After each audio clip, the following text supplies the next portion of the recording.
Good morning. It is Tuesday, February the 16th, and this is The Drill.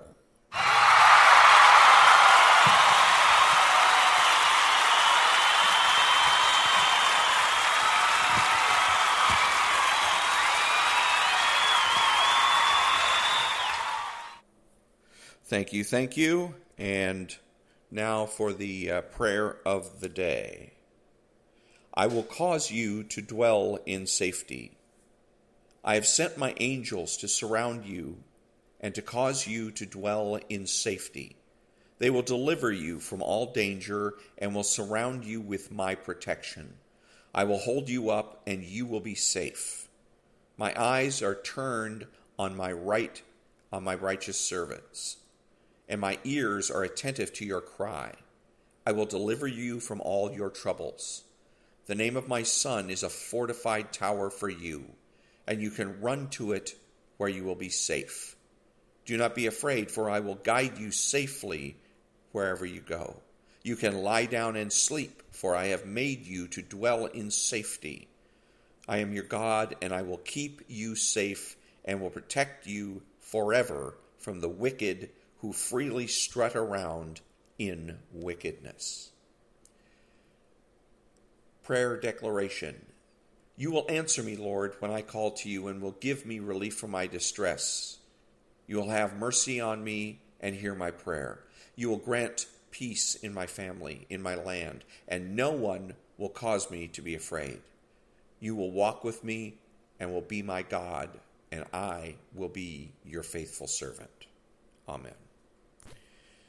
So, welcome to all the butchers, bakers, and candlestick makers. I'm Ron, your host and the only true conservative in the United States today. So, coming up, I've got some off-the-cuff remarks that I want to make, and I want to go into a little bit of the book called the Blue Book of the Democrat Party. All that when I come back.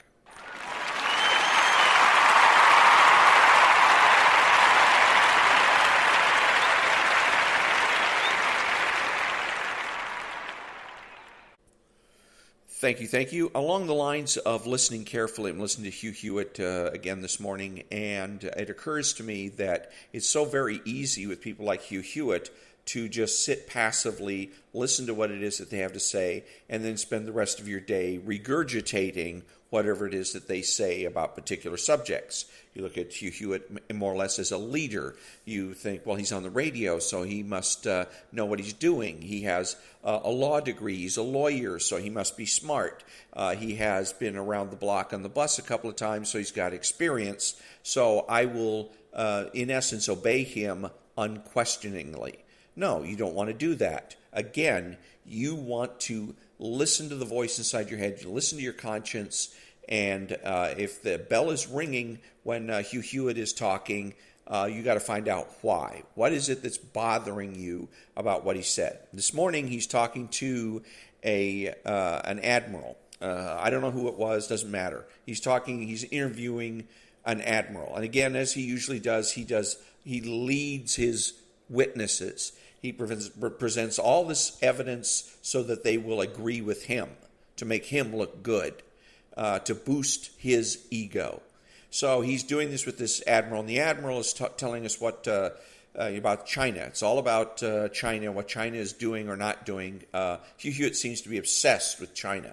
And so the admiral is saying, yes, the Chinese are doing this, they're doing that, they have these plans, those plans, they have plans for cyberspace, they're going to run around and try to knock out our infrastructure, disrupt our water supplies, et cetera, et cetera. And something was bothering me about it, and I realized, number one, it's a conflict of interest. Hugh Hewitt is being dishonest here because he is setting up a conflict of interest. Of course, the admiral is going to say all these things. No military senior leader is ever going to say, hey, you know what? Things around the world are pretty damn good. You're never going to hear them say that. You're never going to hear them say, yeah, you know what? We don't need 350 ship Navy. We need less than that. We can go ahead and cut back. Never will they do that. Because if they don't paint the malevolent universe picture, they don't go out and say that the world is a scary place with a lot of bad actors in it, they're not going to get more money. There's no point in giving them more money, is there? Okay, so it's a conflict of interest. And so that's what Hugh Hewitt is setting up here, is a big conflict of interest. It's like law enforcement. If you go to law enforcement people, particularly the unionized ones, which is pretty much every law enforcement agency in the country, they're going to say the same thing. Oh, it's a terrible, scary, horrible, awful world out there that'll, people are lurking around that'll cut your throat and for 2 cents, and they have reason to do it because they're always looking for more money. If they present the neighborhood, the city that they work in as being very peaceful and very quiet and everything is hunky-dory, they're not likely to get an increase in pay and benefits. Okay, so again, it's a self-interest kind of situation, and that's what Hugh Hewitt is putting forth here. So again, what you need to do is listen to yourself, listen to that little voice in your head when you're listening to anybody, right or left. There's no prohibition. A true conservative does not simply limit himself to doesn't have to, knows he does not have to. You can choose to limit yourself, say, to right-wing news sources, OANN, Newsmax, whatever, and eschew everybody else. You can do that if you want, but you don't have to. There's no such thing as, well, if you're listening to CNN, you must be a communist. Now, if you start repeating the things that CNN has to say, you become a mouthpiece for CNN, then I'm going to call you a communist. But as long as what you're doing is thoughtful, there's a lot of, another example is a regular television programming. There's a lot of it that's just blatantly, flagrantly left-wing. Law and Order is one of those programs. It's subtle, but it's definitely left-wing, and it's left. And you know that. You know in the back of your mind something is telling you that bell's going off again. Something's not quite right here. And what they're doing is they take these prosecutors, instead of just saying that they're prosecutors, that they are prosecutors the way they're supposed to be, which means that they are neutral third parties. They go out and they take a look at the evidence and let the evidence dictate what their actions are going to be. Instead, they're activists. They're activists. They go after people. This guy pisses me off. I don't like him. This person over there, they piss me off too, so I'm going to prosecute them. Where they will make up charges just to be able to prosecute somebody that they think of as a bad guy. And so what they're doing is laying the foundation, creating a model, if you will, model for activism, to encourage children and others to be activists, to not just mind their own business and do what they're supposed to eat what's on their plate, but to start looking around at everybody else and looking to interfere in their life. I had a situation where I was making a delivery the other day, and I went and I put I delivered the goods and put it in a particular place. I'm turning around to go back to my car, and this left-wing butthole, it comes by and says, "Did they tell you to put that there?" I mean, this guy's nobody. He's nothing. He's a passerby. And he's sticking his nose in my business and in the business of my customer. Okay? I ignored him. And this guy has the chutzpah to say, "Oh, you're going to ignore me." Like I owe him a response. But that's what he's doing, and I knew it at the time, and that's why I knew he was a lefty. As soon as he opened his mouth, no conservative in that situation is going to make that kind of a comment. Oh, is that where that's supposed to be? Is that what you're supposed to be doing? Oh, you're ignoring me? The conservative minds his own business in that situation. So this guy thinks it's his job to run the world because he wants to change the world. There's a left-wing slogan about act locally, think globally. And that's what they're out to do, is to change the world. So I imagine that the people like him go to bed exhausted every night, and probably also go to bed exhausted and they haven't gotten anything done because they're too busy sticking their noses in other people's business. So, but anyways, and he probably got all of his ideas and his confidence in doing this from programs like Law and Order, in which the police department, and because the police department that they show on Law and Order does the same thing. They become activistic. They get personally involved. Their feelings start to take over. They get mad. I don't like this guy over here. He's a big corporate bigwig, so I'm going to go after him. I'm going to find something I can arrest him on. And the prosecutors, well, we're going to find something we can prosecute him on and put him in jail for. No, it's none of your business. If the issue at hand is murder, prosecute the murder, and move on. It's not your job to create the perfect world, in short. So, but again, listen to what it is that you're hearing, no matter what source. If you want to listen to NPR, listen to NPR. But do it with a critical ear. Listen for certain things. One of the things that I've been listening for on the radio is when people either equivocate or become ambiguous, and or they use terms where they'll say, for instance, Rush Limbaugh likes to say a lot of times, not so much in my opinion, but words along that have the same basic meaning, where he's very careful. Don't get me wrong. He says that all the time. Don't get me wrong. Don't get me wrong. And he's doing this because he's afraid. He's scared. He's afraid that somebody's going to call him up and paraphrase, and he doesn't know how to deal with it. A lot of people on the right are ineffective in fighting socialism because they're scared. They're scared of what the lefties are going to say next. If I do this, if I say that, well, the left-wing people are going to go bananas. And I don't have any answers to hold them off. And as part of what this podcast is all about, is providing those answers, what it is you should say or should do, so that when you walk out of the house every day, that you're confident and you don't have to be scared. You can say almost anything. I had, again, the example I like to use is Facebook. Facebook is an excellent place to practice. Look at Facebook, look at Instagram, other social places, even Parler. If you want to go into Parler or other places that are considered right-wing social places, by all means, and practice. Read what people have to say and think about it.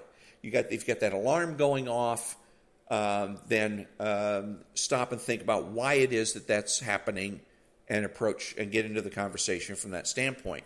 I did it with a conversation in which a lady, it was about USC and UCLA. I've said this before, but a lady referred to USC as the University of Spoiled Children. So I referred to UCLA, and I thought about it before. I was thinking, well, is somebody going to try to use this as a weapon if I say this? And then I realized, probably, so what am I going to do about it? Then I had a plan of action, and it didn't scare me anymore. So I went ahead and I said, unknown Caucasians lost among Asians, and go Trojans. And sure enough, she took the bait. And she comes back and says, kind of racist, yeah? Again, they got that little stupid little affectation. Yeah. Nothing they made up themselves. They got it from the Australians. Yeah. Sounds stupid, and it is stupid. Anyways, so she comes back with that. And normally any non-true, I don't know how else to put, faux conservative would go bananas. No, that's not what I mean. Blah, blah, blah, blah, blah. Jumping up and down, screaming and yelling. I'm not a racist. I don't have any jackboots. I've never, goose-stepped in my life, on and on and on. And then they're running you. They sit back nice and smug, and they enjoy the show, maybe with a little bit of popcorn. Okay? And then you're exhausted.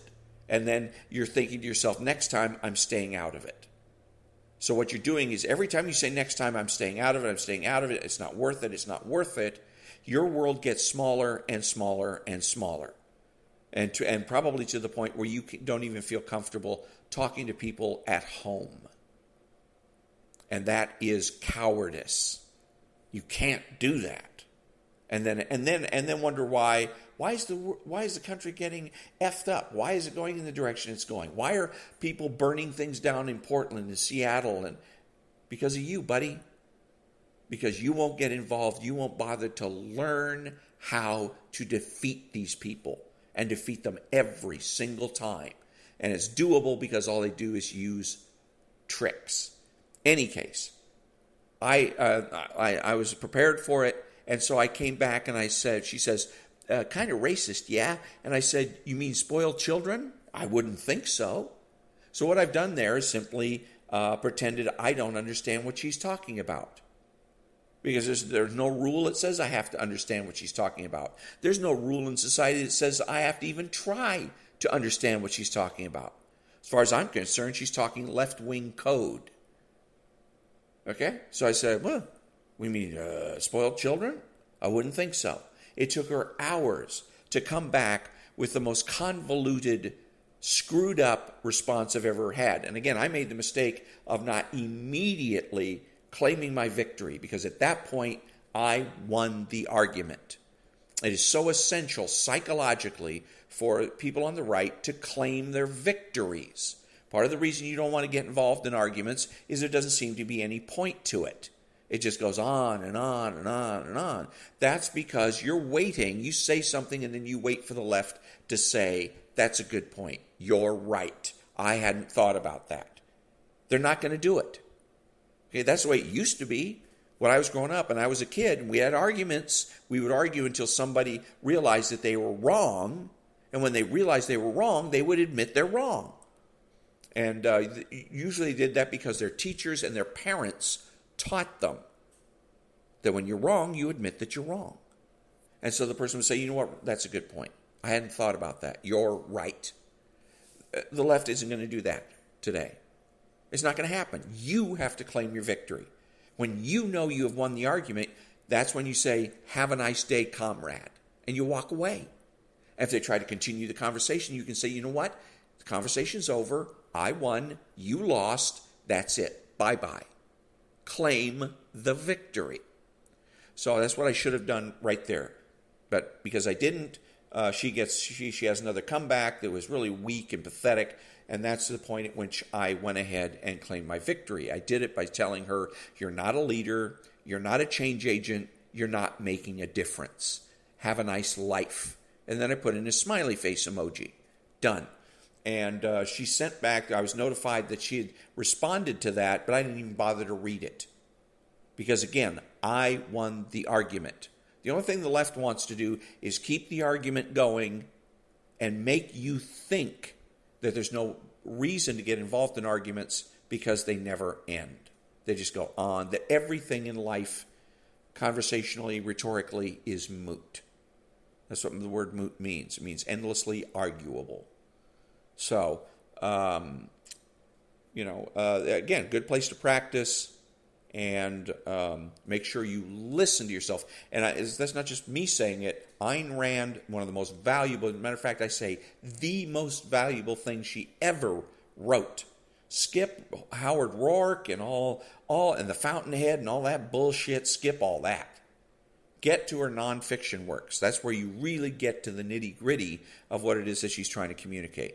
And as a matter of fact, Ayn Rand was not a so-called objectivist, as that's her self-description. What she was in reality was the world's first true conservative. Back in a few minutes.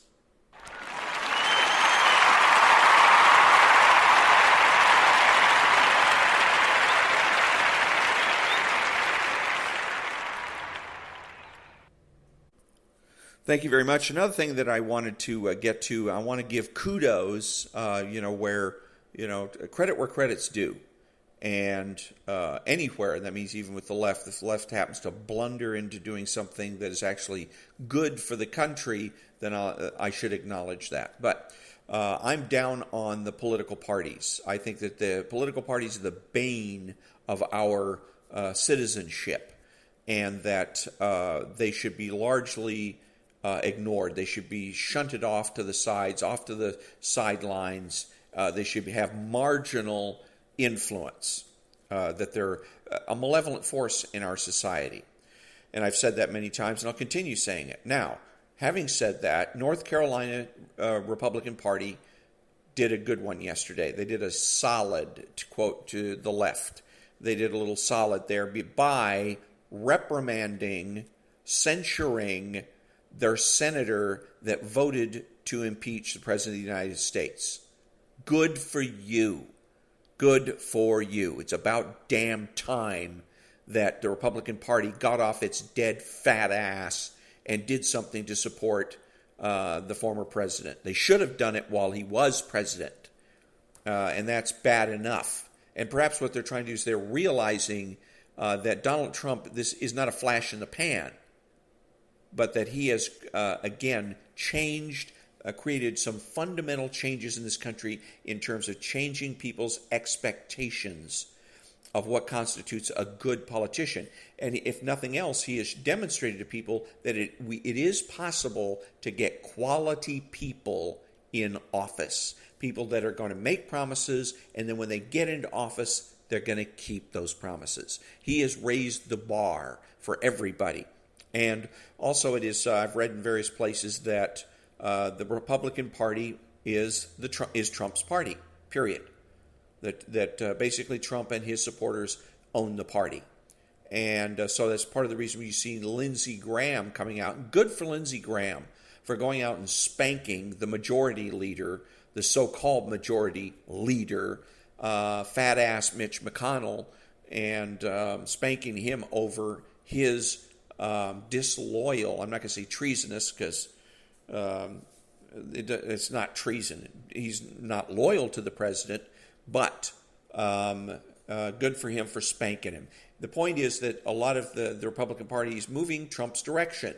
And also there's some signs that President Trump is going to be involved, of course, in the 2022 election, and that he's going to be have other socio-political things going on in the near future. So I look forward to that. But remember, that's another thing to remember whenever you get down and you're listening to all of these people on the so-called right, the so-called faux conservatives, the people that pretend that they're neutral like Hugh Hewitt, and they come out and say that the sky is falling, the sky is falling.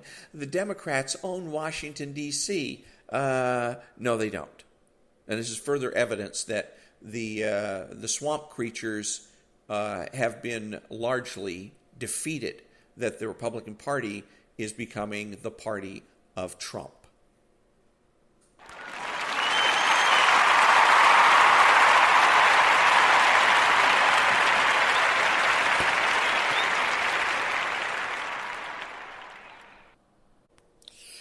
Another issue across the country, but big in California, is when are the kids going to go back to school?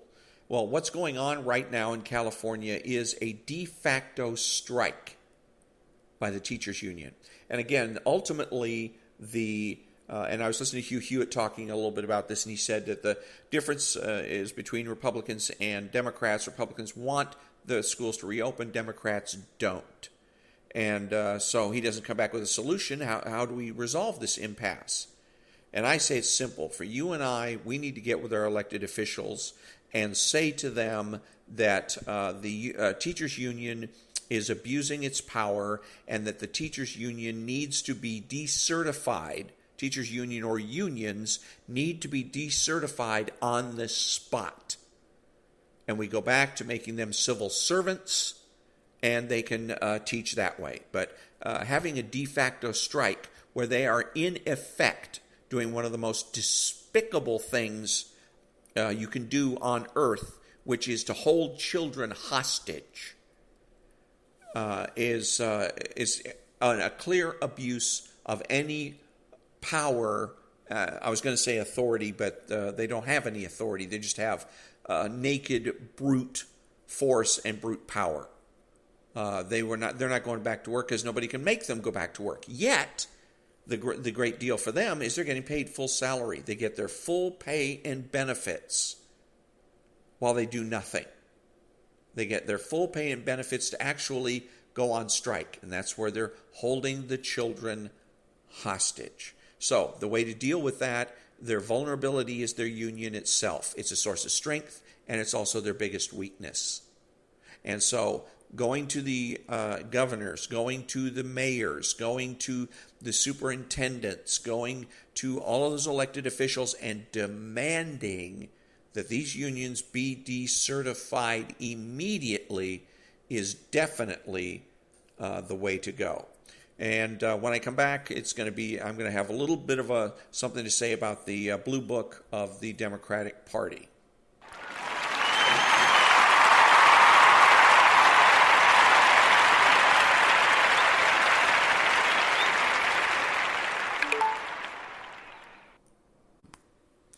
Okay, welcome back. So let me see what we got here in terms of the book that I was looking at, and it's called The Little Blue Book. That's what it's called. And it's all about being a Democrat. Everything's told from a Democrat perspective. Now I want to go back to. Let's try this. Go all the way back to the beginning because I believe that that's where we're going to find what it is that I'm looking for. Hope you enjoy reading, blah, blah, blah, blah. Come on. Where is it? Contents. Let's see if we got this, if this is it. And it says here up front on the note about this book, it's a handbook for Democrats intended for immediate use in the current political moment. But our discussion goes beyond polls and focus groups and the opinions of pundits based on science. Gee, where have we heard that one before? So let's go to the introduction. The importance of moral frames. This is where I wanted to get to. In the introduction, the importance of moral frames, the central issue of our time is what kind of country America is and ought to be. That is, what system of values should govern us, period. Now, at first blush, that sounds good, doesn't it? It sounds correct, but it's a fallacy. A fallacy is something that sounds correct, but on further reflection is found out to be false. Let me get rid of this here real quick. And anyways, this is found to be false. Okay, in this case, it sounds good, but I was reading it and I thought, I don't know, something about this doesn't quite sit right. I was listening to, again, you read and you listen to your conscience. And if your conscience starts bothering you, something's rotten in Denmark, and it's probably not the cheese. So I read this paragraph and I'm like, no, there's something about it I don't like. It sounds smooth and slick and all that, but what's wrong with it? And I realized that when I'm analyzing it is that he says that that what he's doing is called creating a problem. Because what he's saying is that the current issue is what kind of country do we want to be? Which raises the question, well, what kind of a country were we? See, this is the way that the traditional or the true conservative has to think. Okay, you don't pick up where the lefty wants you to. You have to stop when somebody lefty comes to you and says, "Why not? What do we do about health care?" You have to respond with the question, well, "What are we doing now?" It's called making the presumption for the status quo. Okay, what are we doing now? And what's wrong with it? And make them come up with a damn good answer. Same thing he's doing here. Instead of making the presumption for the status quo, he's making the presumption for change. And he does it by ignoring the status quo. Because the answer to his little faux problem here is that we already know what kind of a country we want to be. We've known it for over 230 years. We decided that question. We answered that question 230 years ago. Okay? When we created a constitutional republic, when we created 3 separate but equal branches of government federally, when we created separate states unified under the Constitution and various other laws, we made our decision. When we decided that the government was to be a neutral third party, okay, not activist, but a neutral third party, we answered that question is what our values are. Okay, so this guy is playing a trick. Okay, and this is a trick that is very common on the left that they like to play all the time. They make the presumption for, hey, what do we do about health care? As though we haven't been doing anything about it at all, as though there was some sort of a vacuum. It's like, hey, we forgot about health care. What do we do about health care? Nobody's getting any health care. Baloney. We start when you're problem solving, you're trying to figure out what needs to be done, you start with what is. You start with the status quo. Okay, so now if he wants to be legit, this author, his last name's Lakoff, Lakoff. If he wants to be legit, what he would say is, we have a constitutional republic, but that's wrong or bad or substandard. And then make the case, prove beyond a reasonable doubt that it is such, that it is indeed substandard. Then propose recommendation or recommendations for solving that problem, for bringing it up to speed. Or if he can make the case that the flaws in our constitutional republic are so deep as to be irreparable, then he can make the case for complete reformation. Then we would have to have his discussion. Another way of putting this, his talking about we have to decide what our values are, is only applicable if we were in a constitutional convention. Okay, because if we're in a constitutional convention, we're looking at making some very fundamental changes to our government. Okay, so then, in that circumstance, it's appropriate to start asking about, well, gee, what are our values, etc. He doesn't bother because it's a fairly tough process to get a constitutional convention going. And he doesn't want to bother with that. Also, by getting a constitutional convention going, he's acknowledging the status quo, the Constitution itself. And the left doesn't want to do that. What they really want us to do is ignore the Constitution and continue to ignore the Constitution until they get to the point where they say, look, folks, why don't we just scrap the Constitution and start over? Nobody's paying attention to it anyway. See? But anyways, you got to look for that. When you're reading things, listen to the voice inside your head, and when it tells you something is wrong, take that seriously. Don't blow it off. I'm not a published author. It's easy to do that. Well, Mr. Lakoff, he's a published author. He's written 5, 6, 7, 8, 10 books, and he's an advisor to presidents or other politicians. He's a big shot, and I'm not. What do I know? You know a hell of a lot more than you realize. You know a hell of a lot more than you give yourself credit for. Back in a minute.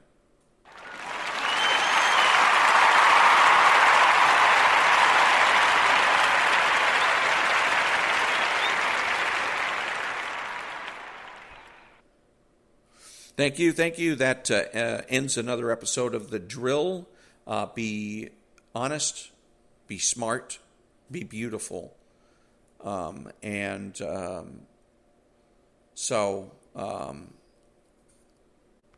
Let's try that again. Be honest, be smart, be beautiful. I'm Ron, and that's The Drill.